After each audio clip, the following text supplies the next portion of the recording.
Ladies and gentlemen, come on over. I have today with me, he'll always be Chief Joe Halman. He retired as my Chief of Law Enforcement, but he's the Deputy County Manager in charge of public safety. And a dear friend, this is the second time we've had to be together this week in front of the cameras. Or in fact, I think you put the Chief up last time, didn't you? But we're here today to talk about another COVID-related event. And this has to do with these folks. The cornerstone is Phyllis Torado. Phyllis, in fact, is the general manager for the McDonald's at 27 and Central Avenue in Lake Wales.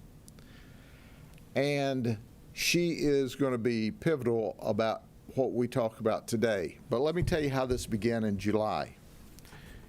Publix Corporate Security noticed a fictitious letter where an employee had asked for COVID relief funds from the CARES, the Polk CARES Act, run by the Board of County Commissioners. So, of course, we all worked together with our team.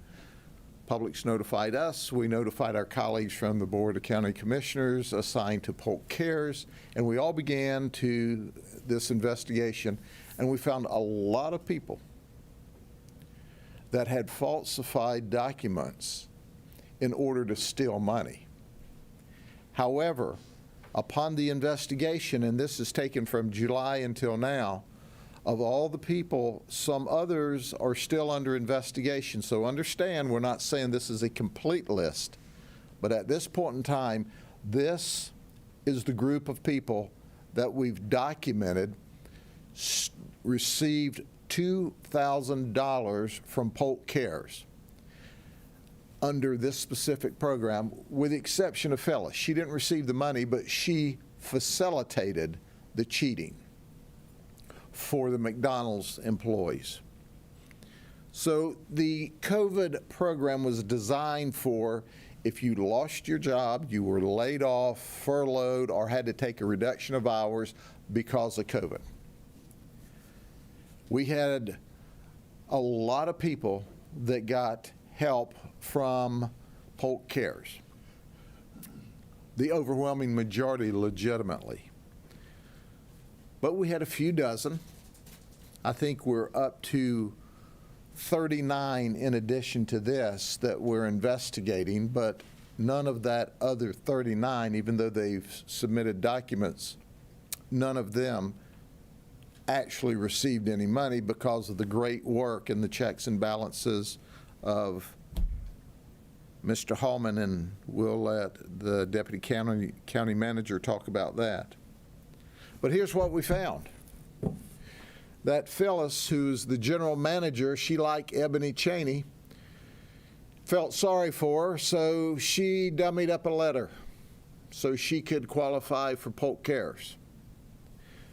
Then that letter was duplicated through those that work at McDonald's that were to receive the money illegally. We found, I believe it was 3 that worked for public supermarkets that took records and took a document, an HR document, off of a bulletin board and used Publix logo, Publix supervisor's name, and as a result, received money. Here's what makes me angry about this. There are people, because there was a finite amount of money, there are people who needed the money the worst that didn't get the money because these folks stole and created fraudulent acts to steal. We determined through all of the communicating with them, either they made admissions or outright confessions, they didn't qualify. They knew they didn't qualify, but they stole stuff.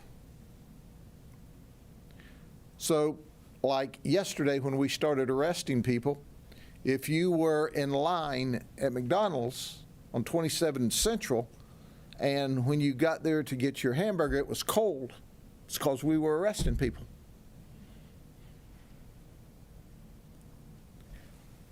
But at the end of the day, not only are they held accountable, but here's my word to the wise.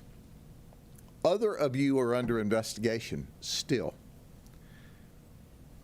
If you violated the law and got money, we may not know it at this point in the investigation, but we're continuing to go through documents. But we'll get to you. If I were you, I would beat feet down to the county and give that money back before we figure it out. Because see, if the county's got their money back, then yeah, you may have some problems, but certainly you can go before the courts or the judges and say, hey, you know, I made it right. I shouldn't have done what I did. These folks are charged with a litany of charges. They're charged with scheme to defraud, grand theft. Phyllis is charged with cheating. They're charged with criminal use of personal identification. And we've got examples of the corporate paperwork that was dummied up. We had paralegals from the literacy program, the literacy school over in the Winter Haven area. I want you to think about this for a minute. That's an oxymoron. The paralegals weren't very literate when they decided to forge documents to steal money. So you're not stealing from the government. You're stealing from the taxpayers. You're stealing from the good-hearted people that made this money available for those that are really, really struggling. And once again, some of those that were really, really struggling didn't get the money because these folks who had no right to the money stole it. Let me turn it over for comments from our Deputy County Manager, Chief Halman. Thank you, Sheriff. Joe Halman, Deputy County Manager. The county received about $126 million from the federal government for the CARES Act program as a result. This particular program, about $53 million was set aside to assist individuals.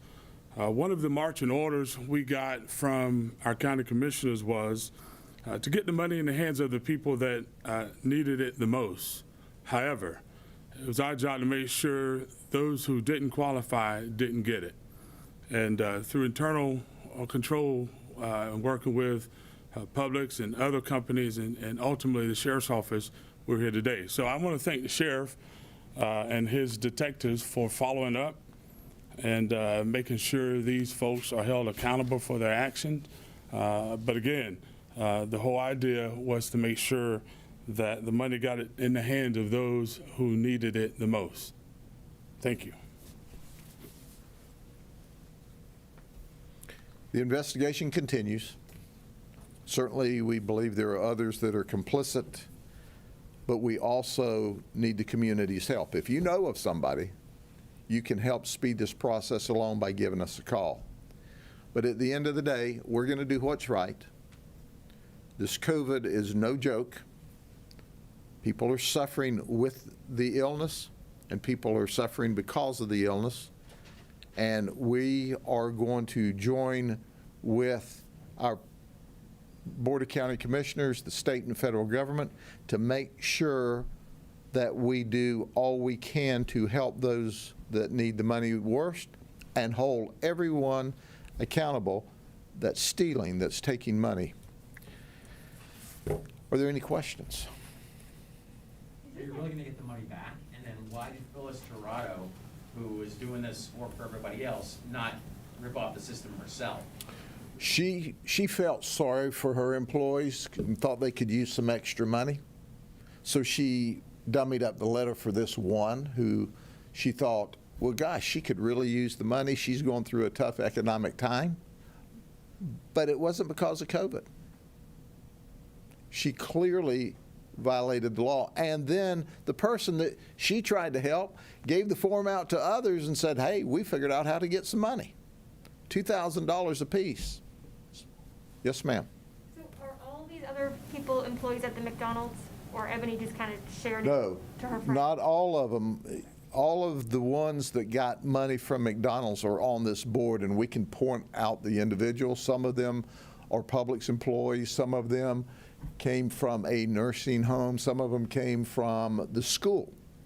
The principal has fired all of them. Publix has fired them. McDonald's still had them making hamburgers yesterday. But today, they're booked into the jail. If they don't get out, we'll let them go down and work in food services and teach us how to get food out quicker. To clarify, so they used the body written by Phyllis and then put like the header of wherever they worked? What they did is they took other documents that were already, in some cases, signed.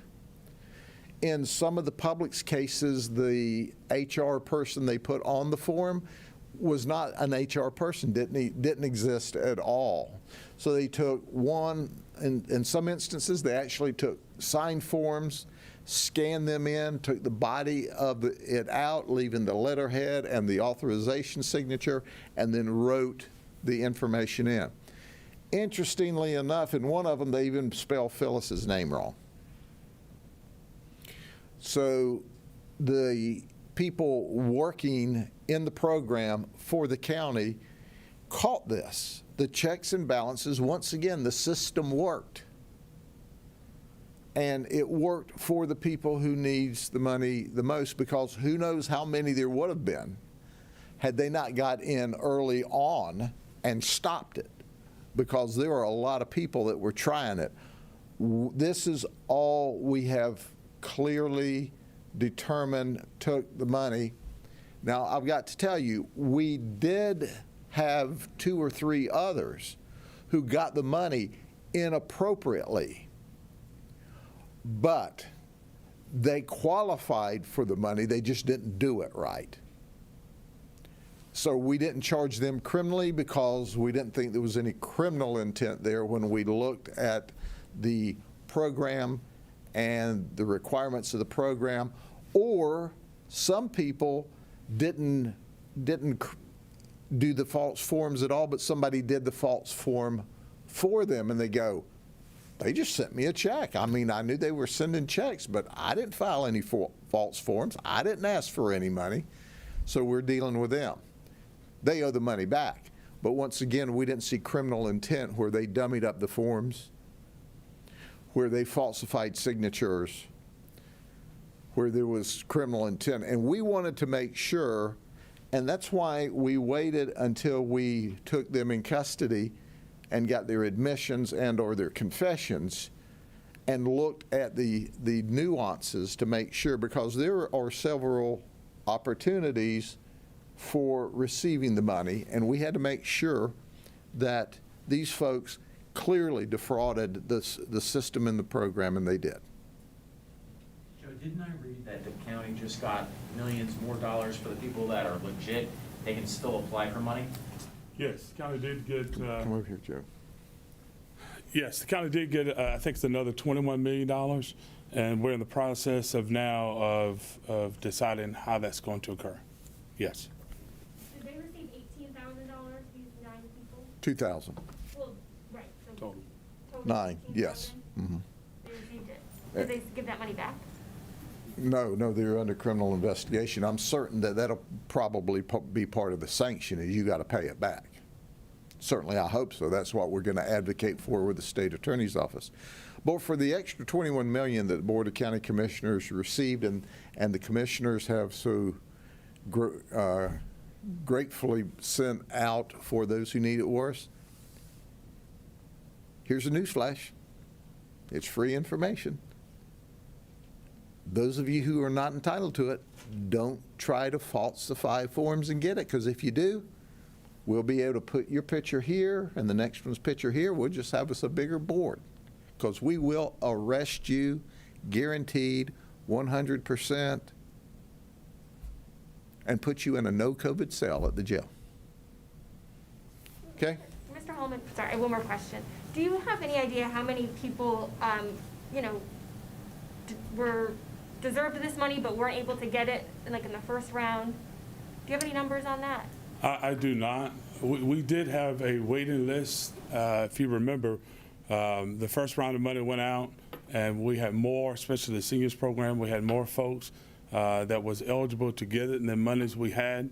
And so the commissioners allocated additional dollars to that in an effort to make sure our seniors and disabled person got more money. And even then, there was still some left on the list needing help. And I'm sure you know, we've been hearing stories, people so desperate for this money. How does this make you feel? Well, it makes us feel really, really, really bad because the folks who really need the money the most didn't get it. And then you have folks who would fraudulently get it. But as always, you'll get caught, and they got caught. Yeah, I mean, there's some people thinking, well, they're giving the money away and nobody's paying attention. You know, thought for the day. There's checks and balances in place. You're having to send written documents. It ain't rocket science. But the checks and balances caught these folks, caught other folks that are still in line and are being investigated. But these are the ones that actually got money, keeping those that needed it the worst from getting it. Makes us angry. All right, thank you. God bless you. Have a great weekend. See you at the next event.